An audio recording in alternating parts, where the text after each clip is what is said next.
Good morning. ये class ninth के लिए लेक्चर रिकॉर्ड कर रहे हैं। क्लास नाइन्थ में मैंने सुबह तुमसे पूछा था कि भाई क्या पढ़ाना है, किसी ने रिस्पॉन्ड किया नहीं। तो नहीं, किसी एक ने बोला था शायद करंट इलेक्ट्रिसिटी। तो करंट इलेक्ट्रिसिटी अगर किसी ने बोला है तो वही पढ़ाते हैं। ठीक है, स्टार्ट करेंगे हम। करंट इलेक्ट्रिसिटी, पता नहीं है रिकॉर्ड हो भी रहा है कि नहीं। अच्छा, 1 मिनट स्टार्ट करता हूँ, बस ये शेयरिंग स्क्रीन हो जाए।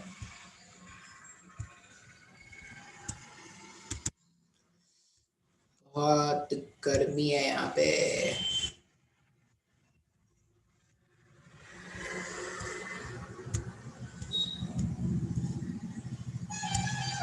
हाँ, स्टार्ट करते हैं। तो आज अपने को स्टार्ट करना है करंट इलेक्ट्रिसिटी। ठीक है, हम बात करेंगे, चैप्टर का नाम है करंट इलेक्ट्रिसिटी। अब ये बहुत इंपॉर्टेंट चैप्टर है। 11th में, 12th में, 10th में ये चैप्टर जो है बहुत काम आता है, करंट इलेक्ट्रिसिटी। अब होता क्या है, तो ये सीखने से पहले ना थोड़ा हम क्या करते हैं, चार्जेस के बारे में बात कर लेते हैं। पहले हम ये सीख लेते हैं चार्जेस क्या होते हैं, उसके बाद फिर करंट इलेक्ट्रिसिटी पर भी आ जाएंगे। अब चार्जेस, अगर कोई तुमसे बोले कि चार्जेस क्या है, तो चार्ज को मैं ऐसा बता दूं। देखो, मान लो मैं बोलूं कि मेरे पास क्या है, एक इलेक्ट्रॉन है। इलेक्ट्रॉन प्रोटॉन आई होप आप लोग जानते होंगे। ठीक है, मान लो मेरे पास एक इलेक्ट्रॉन है। अब अगर मैं इस इलेक्ट्रॉन के पास में, अगर मैं इस इलेक्ट्रॉन के पास में एक दूसरा इलेक्ट्रॉन लाके रख दूं, तो because of this first electron, ये जो सेकेंड इलेक्ट्रॉन है ना, वो एक फोर्स एक्सपीरियंस करता है। कैसा फोर्स? रिपल्शन वाला, दूर भागने वाला फोर्स एक्सपीरियंस करता है। ये जो इलेक्ट्रॉन है ना, एक इलेक्ट्रॉन के सामने जब आप दूसरा इलेक्ट्रॉन लाके रखोगे, तो ये जो सेकेंड वाला इलेक्ट्रॉन है, उसकी टेंडेंसी होती है फर्स्ट वाले इलेक्ट्रॉन से दूर भागने की। फर्स्ट वाले इलेक्ट्रॉन की भी टेंडेंसी सेकंड वाले से दूर भागने की है, लेकिन हम अभी सिर्फ सेकंड वाले इलेक्ट्रॉन के टर्म से बात कर रहे हैं। तो अगर फर्स्ट वाला इलेक्ट्रॉन जो है वो सेकंड वाले इलेक्ट्रॉन पर फोर्स लगा रहा है, बात समझ में आ रहा है? अगर ये फर्स्ट वाला इलेक्ट्रॉन सेकंड वाले इलेक्ट्रॉन पर फोर्स लगा रहा है, मतलब इन दोनों के बीच में कुछ तो ऐसा है, इन दोनों के पास कुछ तो ऐसा है जिसके कारण से क्या हो सकता है, एक ऑब्जेक्ट दूसरे ऑब्जेक्ट पे फोर्स लगा सकता है। ठीक है, मान लो मैंने बोला कि मैंने क्या लिया, मैंने लिया है प्रोटॉन। मैंने लिया प्रोटॉन। अब प्रोटॉन P प्लस लिख देते हैं। मान लो मैंने इस फर्स्ट वाले इलेक्ट्रॉन के सामने लाके मैंने रख दिया एक प्रोटॉन। अब जब मैंने इसके सामने एक प्रोटॉन लाके रख दिया, तो मैंने क्या देखा, ये जो प्रोटॉन है ना, ये प्रोटॉन एक फोर्स एक्सपीरियंस कर रहा है इस डायरेक्शन में, अट्रैक्शन फोर्स का। प्रोटॉन जो है वो एक्सपीरियंस कर रहा है अट्रैक्शन फोर्स, और ये जो इलेक्ट्रॉन था वो फोर्स एक्सपीरियंस कर रहा था रिपल्शन का। रिपेल हो रहा है, दूर भाग रहा है। अच्छा, इसका मतलब ये जो इलेक्ट्रॉन है या जो प्रोटॉन है, इनके पास कुछ तो एक ऐसी प्रॉपर्टी है जिसके कारण से ये क्या कर सकते हैं, प्रोटॉन पर या इलेक्ट्रॉन पर चार्ज लगा सकते हैं। तो किसी भी ऑब्जेक्ट की वो प्रॉपर्टी, किसी भी ऑब्जेक्ट की या किसी भी चार्ज की, ऐसे ही बोलते हैं, चार्ज क्या है, तो ये डेफिनेशन है, हो सके तो याद रख लेना। Charge is the property, charge is the property of an object. Charge is the property of an object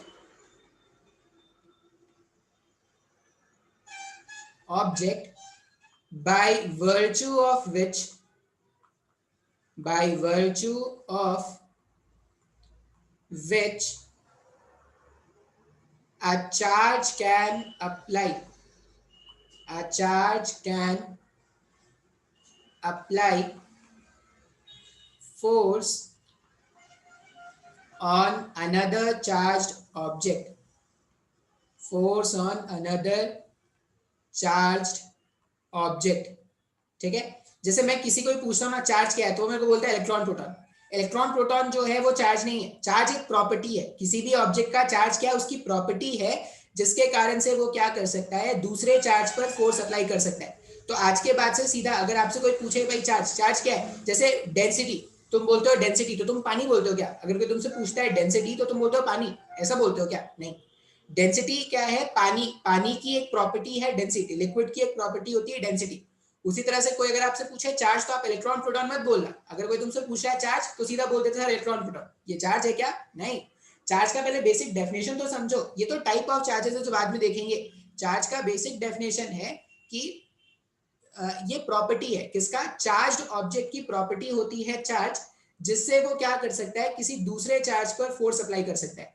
अब ये जो फोर्स है ना, ये जो फोर्स है उसके लिए एक रूल याद रखना, like charges, like charges, like charges मतलब एक जैसे चार्जेस, मतलब नेगेटिव नेगेटिव, पॉजिटिव पॉजिटिव, ठीक है। Like charges repel each other, like charges जो होंगे वो एक दूसरे को रिपेल करेंगे, and unlike charges, unlike charges, जो अनलाइक चार्जेस हैं, unlike charges will attract, unlike charges will attract each other, ठीक है। ये आपको याद रखना है। चार्जेस के बारे में हम क्या बोलेंगे, charge is the property of an object, charge किसी भी ऑब्जेक्ट का प्रॉपर्टी है जिसके कारण से वो दूसरे चार्ज पर फोर्स लगा सकता है। पहला स्टेटमेंट ये याद रखना।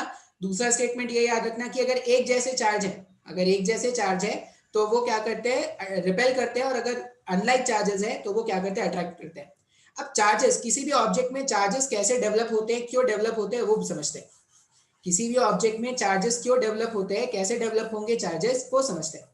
उसके लिए हमें थोड़ा केमिस्ट्री पे बात करना पड़ेगा, ठीक है। और बेस्ट एलिमेंट कौन सा है, सोडियम। केमिस्ट्री के लिए बेस्ट एलिमेंट कौन सा है, सोडियम, क्योंकि वही इक्का दुक्का एलिमेंट ही मेरे को याद है भाई साहब। तो जो मेरा कॉमन फ्रेंड है सोडियम, उसके बारे में बात करते हैं। अब आई होप तुमने इस स्टेज तक इलेक्ट्रॉनिक कॉन्फ़िगरेशन पढ़ लिया होगा। इलेक्ट्रॉनिक कॉन्फ़िगरेशन मतलब सोडियम के एटम में इलेक्ट्रॉन्स किस तरह से अरेंज्ड है, उसको हम क्या करते हैं, इलेक्ट्रॉनिक कॉन्फ़िगरेशन के नाम से पढ़ते हैं। तो मान लो मैं बोल रहा हूँ कि मेरे पास एक सोडियम का एटम है, अगर मैं इसका इलेक्ट्रॉनिक कॉन्फ़िगरेशन लिखूं तो टोटल इसके पास 11 इलेक्ट्रॉन्स है। उस 11 इलेक्ट्रॉन्स को अगर मैं अरेंज करूंगा तो पहले शेल में अपन डाल देते हैं 2 इलेक्ट्रॉन्स, दूसरे शेल में हम डाल देंगे 8 इलेक्ट्रॉन्स, और आखिरी वाले शेल में हम डालते हैं 1 इलेक्ट्रॉन। इस तरह से हम क्या करते हैं, इसका शेल कंप्लीट करते हैं, मतलब इसका इलेक्ट्रॉनिक कॉन्फ़िगरेशन कंप्लीट करते हैं। ये होता है के शेल, ये हो गया एल, और ये हो गया एम, के एल एम। इसका एटॉमिक नंबर, एटॉमिक नंबर मतलब नंबर ऑफ इलेक्ट्रॉन्स प्रेजेंट, इसका एटॉमिक नंबर कितना है, वो है 11, यहाँ पे लिख देते हैं। एटॉमिक नंबर सोडियम का, एटॉमिक नंबर को Z से रिप्रेजेंट करते हैं, तो Z for sodium, Z for sodium कितना है, 11 है। 11 मतलब एटॉमिक नंबर, जब भी कोई बोले एटॉमिक नंबर, इसका मतलब समझ लेना नंबर ऑफ इलेक्ट्रॉन्स जो प्रेजेंट है वही हमारा एटॉमिक नंबर होता है। तो या नंबर ऑफ प्रोटॉन्स के टर्म्स में भी बोल सकते हैं, जो भी नंबर ऑफ प्रोटॉन्स प्रेजेंट होगा वो भी क्या है, एटॉमिक नंबर है। अब मैंने सोडियम का कॉन्फ़िगरेशन इस तरह से बना दिया। अब ये जो सोडियम का आखिरी वाला इलेक्ट्रॉन है ना, ये सोडियम का आखिरी वाला इलेक्ट्रॉन जो है, ये बहुत ही आसानी से सोडियम एटम को छोड़ के बाहर भाग सकता है।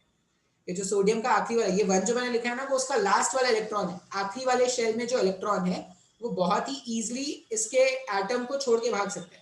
तो मान लो मैंने बोला कि मेरे पास एक सोडियम का एटम था, मैं इसको एक बॉक्स के जैसा समझाने की कोशिश कर रहा हूँ, ठीक है। मेरे पास एक सोडियम एटम था जो एक बॉक्स था, ये एक्चुअल में बॉक्स नहीं होता है, मैंने समझाने के पॉइंट ऑफ व्यू से बनाया है। अब ऐसा समझ लो, पहले जब सोडियम एटम तुमने लिया ना, तो पहले जब आप सोडियम एटम लोगे तो उसमें आपको मिलेंगे 11 इलेक्ट्रॉन्स, और उसमें आपको मिलेंगे 11 प्रोटॉन्स। जब भी आप सोडियम एटम लोगे, मैंने एक बॉक्स के जैसा मान लिया, तो उस बॉक्स में आपको क्या मिलेगा, 11 इलेक्ट्रॉन मिलेंगे और 11 प्रोटॉन मिलेंगे। क्यों, क्योंकि atomic number for sodium is 11। अच्छा, अब मान लो मैंने कुछ तो इसमें जादू किया। क्या जादू किया, मैंने कुछ तो जादू किया, उस जादू के कारण ये जो इलेक्ट्रॉन है वो मूव करके बाहर आ गया। अब जैसे ही ये क्या था, ये था मेरे पास सोडियम का एटम, ये क्या है, सोडियम का एटम है। अब मैंने अगर एक इलेक्ट्रॉन बाहर निकाल दिया, ये जो डब्बा था, ये सोडियम का एटम था, उसमें से अगर मैंने एक इलेक्ट्रॉन बाहर निकाल दिया, तो अब इसमें कितने इलेक्ट्रॉन्स बचे, 10 इलेक्ट्रॉन बचे क्या, इसमें बचे हैं 10 इलेक्ट्रॉन, और प्रोटॉन के नंबर पर अभी भी कोई चेंज नहीं आया। हमेशा याद रखना, हमेशा इलेक्ट्रॉन का नंबर चेंज होगा एटम में। प्रोटॉन क्या होता है ना, प्रोटॉन न्यूक्लियस के अंदर, ये पता नहीं आप लोग को इसे पता है कि नहीं, ये न्यूक्लियस होता है, इसके बाहर में ऐसे शेल्स होते हैं, इस तरह से शेल्स में इलेक्ट्रॉन्स घूमते हैं। अब न्यूक्लियस के अंदर प्रोटॉन्स दबे पड़े होते हैं, किसी ने ठूस ठूस के प्रोटॉन को न्यूक्लियस के अंदर डाल के रख दिया है। किसने रखा है मेरे से मत पूछना, सर आपने रखा है क्या, मैंने तो नहीं रखा है। अपने पड़ोस वाले से पूछना, तो अंकल जी से, अंकल जी आपने रखा है क्या, वो शायद बता दे तुमको कि उन्होंने रखा है या नहीं। एटम के न्यूक्लियस के अंदर किसी ने प्रोटॉन को ठूस ठूस के रख दिया है। अब हमने क्या कर दिया, मैंने बोला कि इसमें से एक इलेक्ट्रॉन मैंने बाहर निकाल दिया। अब जैसे ही मैंने इलेक्ट्रॉन बाहर निकाल दिया तो क्या हुआ देखते हैं। देखो पहले तो इसमें बात करते हैं। अब ये जो इलेक्ट्रॉन और प्रोटॉन होते हैं ना, वो एक्चुअल में एक दूसरे के इफेक्ट को काउंटर बैलेंस करते हैं। मतलब अगर एक ऐसा डब्बा है इसमें सिर्फ एक इलेक्ट्रॉन है और सिर्फ एक प्रोटॉन है, तो ये जो इलेक्ट्रॉन की प्रॉपर्टी होगी और ये जो प्रोटॉन की प्रॉपर्टी होगी ना, वो एक दूसरे को कैंसिल आउट करेंगे। इलेक्ट्रॉन और प्रोटॉन एक दूसरे के प्रॉपर्टीज को या एक दूसरे के इफेक्ट को कैंसिल आउट करते हैं। मतलब ये बोलता है हाँ, इलेक्ट्रॉन बोलेगा हाँ, तो ये बोलेगा ना, और हाँ और ना मिला के हो जाएगा कुछ नहीं। तो जब भी एक इलेक्ट्रॉन और प्रोटॉन, ये इलेक्ट्रॉन और प्रोटॉन की जो है प्रॉपर्टीज जो है वो एकदम अलग अलग है। ये बोलेगा हाँ तो प्रोटॉन बोलेगा ना। अब हाँ ना में क्या होता है, कोई काम के नहीं होते ये लोग। तो वैसा ही कुछ यहाँ पर भी है। अगर आप सोडियम का एटम देखोगे तो 11 इलेक्ट्रॉन्स क्या करेंगे, 11 प्रोटॉन्स के इफेक्ट को काउंटर बैलेंस कर लेंगे। अब अगर 11 इलेक्ट्रॉन का इफेक्ट 11 प्रोटॉन के इफेक्ट से काउंटर बैलेंस हो गया तो कुछ नहीं बच रहा है, नल रिजल्ट क्या हो गया, जीरो। अच्छा, लेकिन इस वाले केस में देखोगे ना, सेकंड वाले केस में, तो सेकंड वाले केस में हमारे पास 10 इलेक्ट्रॉन्स और 11 प्रोटॉन्स है। मतलब ये जो 10 इलेक्ट्रॉन है वो इसके 10 प्रोटॉन को तो काउंटर बैलेंस कर देंगे। यहाँ पे क्या होगा, मैं इसको ऐसा ब्रेक करके लिख दूं, अगर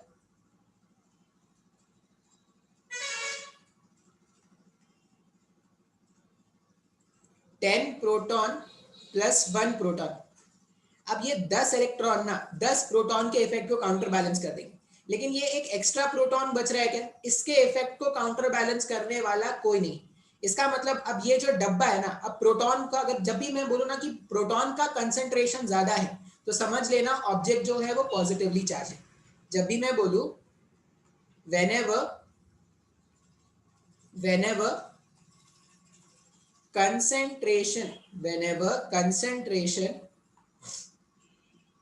of proton concentration of proton is more more less लिख देता, अभी गड़बड़ हो जाती है अभी। whenever concentration of proton is more, that implies the object will have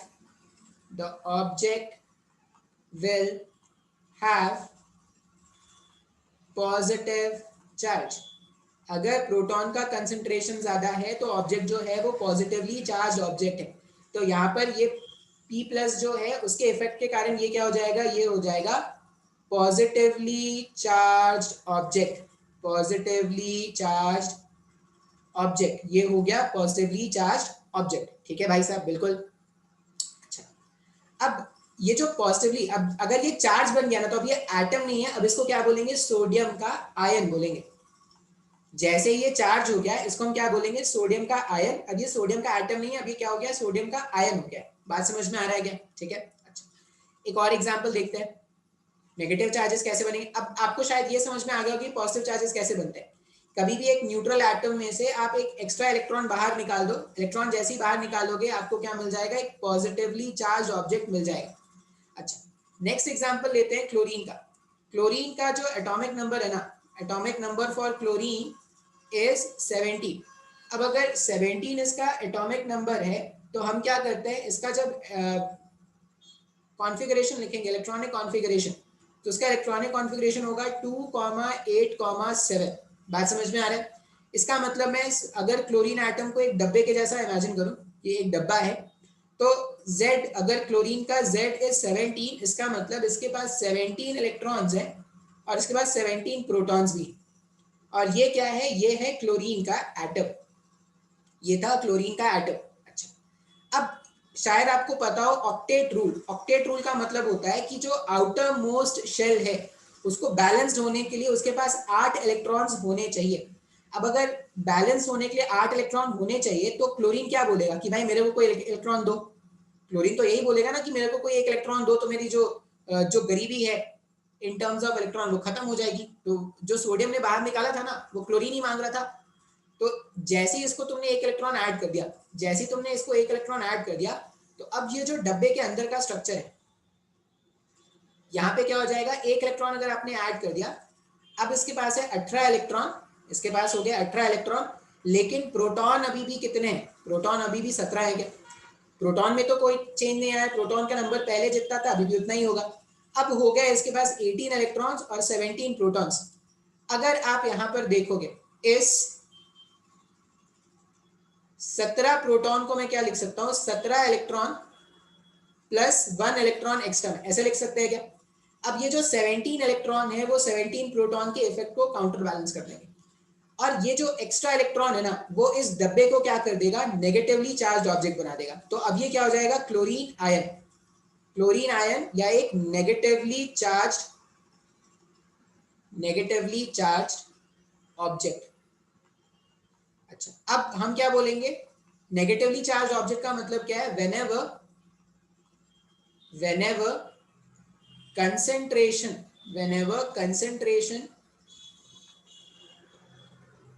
of electron is more, the object is a negatively charged object,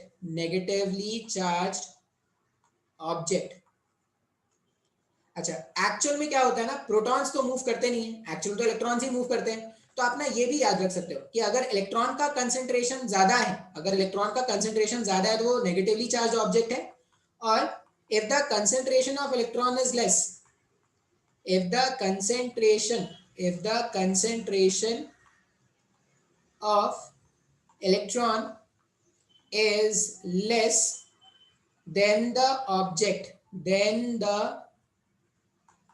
object is positively charged। बात समझ में आ रहा है? तो कंसंट्रेशन ऑफ इलेक्ट्रॉन अगर ज्यादा होगा तो नेगेटिवली चार्ज ऑब्जेक्ट, और कंसंट्रेशन ऑफ प्रोटॉन ज्यादा होगा या कंसंट्रेशन ऑफ इलेक्ट्रॉन कम होगा तो पॉजिटिवली चार्ज ऑब्जेक्ट। इस तरह से हम क्या करेंगे, तो कभी भी अगर कोई पूछे कि what do you understand from charge, तो चार्ज एक प्रॉपर्टी है जिसके कारण से एक चार्ज दूसरे चार्ज पर फोर्स लगा सकता है, ठीक है। और टाइप्स ऑफ चार्जेस क्या है, तो दो तरह के चार्जेस है, पॉजिटिव चार्ज और नेगेटिव चार्ज।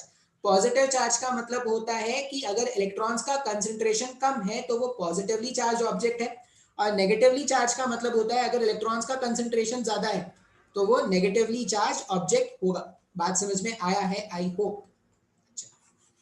अब एक बार जब हमें ये समझ में आ गया कि चार्जेस किस तरह से बनाए जाते हैं या चार्ज ऑब्जेक्ट किस तरह से बनाएंगे, तो हम क्या करते हैं, बात करते हैं करंट के बारे में। अभी भी मैं करंट इलेक्ट्रिसिटी नहीं बोल रहा, मैं सिर्फ बोल रहा हूं करंट। ये वर्ड करंट जो है ना उसको समझने की कोशिश करते हैं। अब आपने ना ज्योग्राफी में पढ़ा होगा विंड करंट, ज्योग्राफी अच्छी सब्जेक्ट है थोड़ा, मतलब वो जो ह्यूमैनिटी आर्ट्स क्या बोलते हैं उसको, सोशल साइंस में ढंग की जो थोड़ी है वो ज्योग्राफी है, ठीक है। बाकी हिस्ट्री तो याद करना पड़ता है भारी भरकम। करंट अगर आपने पढ़ा हो तो विंड करंट होता है, वाटर करंट होता है, ऐसा कुछ पढ़ा है क्या?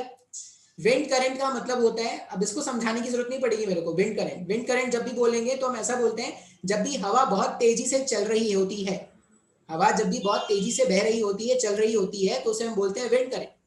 वाटर करंट क्या बोलते हैं, जब वाटर बहुत हाई स्पीड से मूव कर रही होती है उसको बोलते हैं वाटर करंट। तो अब ये जो नया वर्ड आ गया ना करंट इलेक्ट्रिसिटी, अब ये जो नया वर्ड आ गया करंट इलेक्ट्रिसिटी, करंट है मतलब इलेक्ट्रिसिटी, करंट है इसका मतलब ये जरूर होगा, अगर करंट लिखा है मतलब कोई तो है जो बहुत तेजी से भाग रहा है। जैसे अगर विंड करंट था तो विंड बहुत तेजी से भाग रहा था, वाटर करंट है तो वाटर बहुत तेजी से भाग रहा है। अगर तुम ऐसा इमेजिन कर लो कि हमारे पास लाखों करोड़ों हुसैन बोल्ट है, लाखों करोड़ों हुसैन बोल्ट है और सारे हुसैन बोल्ट एक साथ भाग रहे हैं, तो वो क्या हो जाएगा, हुसैन बोल्ट करंट हो जाएगा। बात समझ में आ रहा है? मतलब अगर करंट वर्ड लिखा हुआ मिल गया मतलब ये तो समझ जाना कि कोई तो है जो बहुत स्पीड से भाग रहा है, तब हम उसको क्या बोलेंगे, करंट, ठीक है। अब करंट इलेक्ट्रिसिटी में कौन भागता है, चार्जेस भागते हैं। तो करंट का मतलब होता है rate of flow of charges. अगर करंट है, देखो अगर करंट है इसका मतलब क्या होगा, देखो अगर चार्जेस हैं और चार्जेस कैसे फ्लो कर रहे हैं, भाग रहे हैं, चार्जेस मूव कर रहे हैं। अब फिजिक्स में कभी भी ये रेट वाला वर्ड मिल जाए ना, इसका मतलब आपको क्या करना है, आप उसको टाइम से डिवाइड कर देना। तो एक्चुअल में करंट जो होता है उसको हम क्या लिखते हैं, कैसे उसको मैथमेटिकली कैसे लिखते हैं, मैथमेटिकली अगर आपको करंट को लिखना है तो आप लिख देना current is rate of flow of charges. Generally flow of charges के लिए हम क्या लिखते हैं, क्यू लिखते हैं, और रेट का मतलब होता है टाइम से डिवाइड कर दो। तो करंट का डेफिनेशन मैथमेटिकली क्या है, Q अपॉन टी। यहाँ पे Q क्या है, Q यहाँ पर चार्ज है, Q का मतलब यहाँ पर है चार्ज, T का मतलब है टाइम। करंट यहाँ पर है Q अपॉन टी, Q का मतलब चार्ज और T का मतलब क्या हो गया, टाइम हो गया। ठीक है, इस तरह से हम क्या करेंगे, करंट को डिफाइन करते हैं। करंट का मतलब rate of flow of charges, जब चार्जेस बहुत ज्यादा स्पीड से मूव करें तो उसको हम बोलते हैं करंट। बात समझ में आ रहा है। और मैथमेटिकली फाइंड कैसे करेंगे, तो जितने भी चार्जेस मूव किए, मतलब जितना भी चार्ज मूव किया Q डिवाइडेड बाई टाइम, उसको आप डिवाइड कर दोगे तो आपको करंट का वैल्यू मिल जाएगा। अब यहां पर मैं करंट का एक यूनिट डिफाइन करूंगा। ठीक है, करंट का यूनिट, चार्ज करंट, से सब आपको याद रखना पड़ेगा। अभी आप याद रखना SI unit, SI unit of charge is coulomb.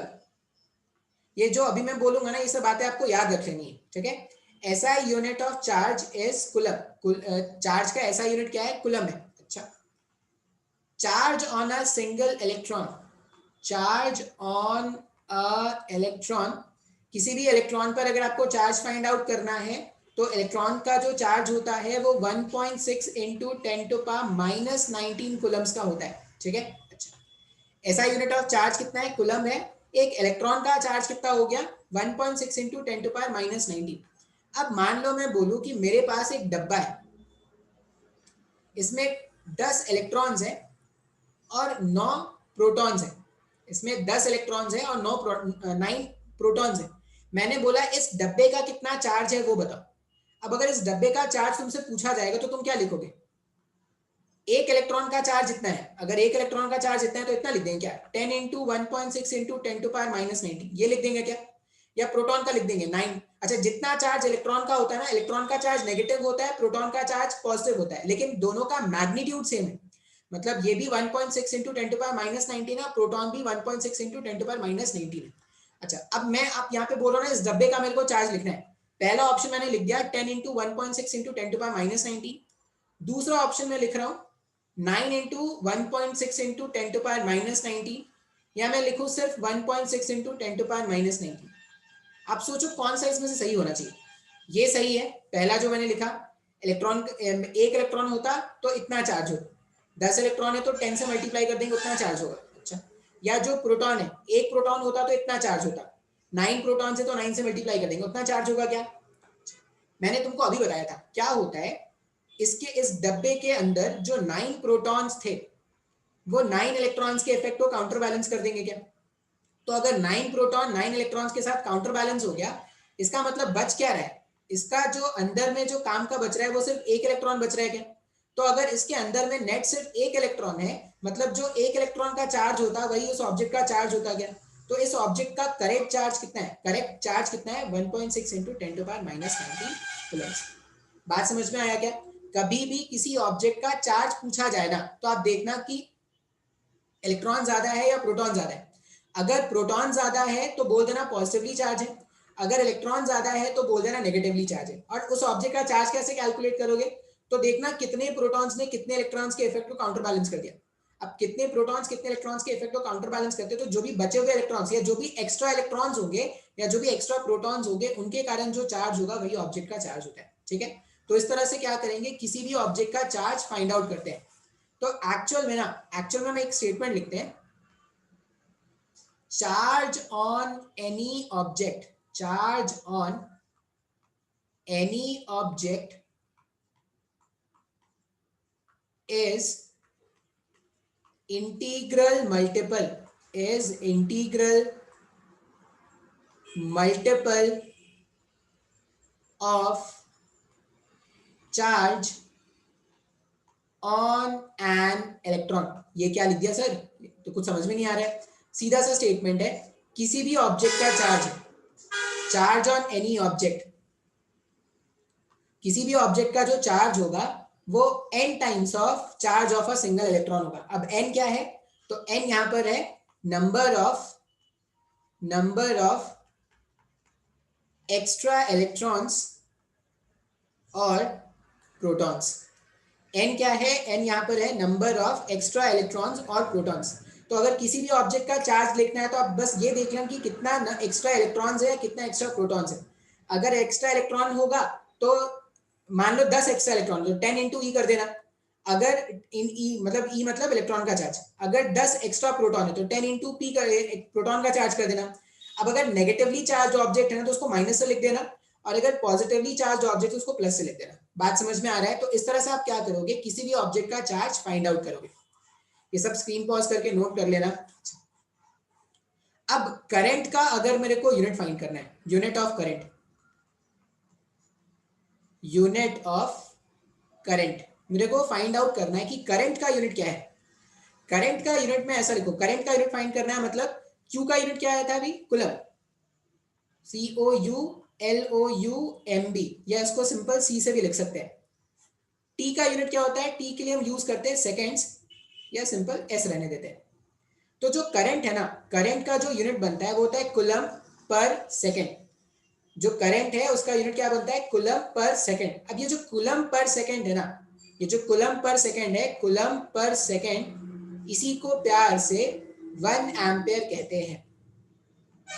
ये जो कुलम पर सेकेंड है इसी को प्यार से 1 एम्पेयर कहते हैं। 1 ampere on the name of scientist, scientist के नाम पे इसको आप क्या बोलोगे, 1 एम्पेयर। अब 1 एम्पेयर का डेफिनेशन पूछते हैं, तो 1 एम्पेयर का डेफिनेशन थोड़ा कॉम्प्लिकेटेड है। 1 एम्पेयर का डेफिनेशन थोड़ा मुश्किल होगा। पहले मैं समझाऊंगा कि करंट का बेसिक मतलब क्या है, चार्ज कैसे फ्लो करेगा तो करंट कैसे बनेगा, पहले वो बेसिक मतलब समझा दूंगा, फिर मैं आपको इसका डेफिनेशन बताऊं, ठीक है। आज मैंने बस इंट्रोडक्शन रखने की कोशिश की है, और वैसे भी आज बहुत ज्यादा गर्मी थी तो इतना रहने देते हैं। अभी देखो मैं कुछ दिनों के लिए घर पे हूँ तो ऐसे ही लेक्चर चलेंगे, तो अगर आपको कोई प्रॉब्लम होगा तो आप मेरे को बता सकते हो, नहीं तो ऐसे तो अच्छा चल ही रहा है, ठीक है। चलिए बाद में मिलते हैं फिर।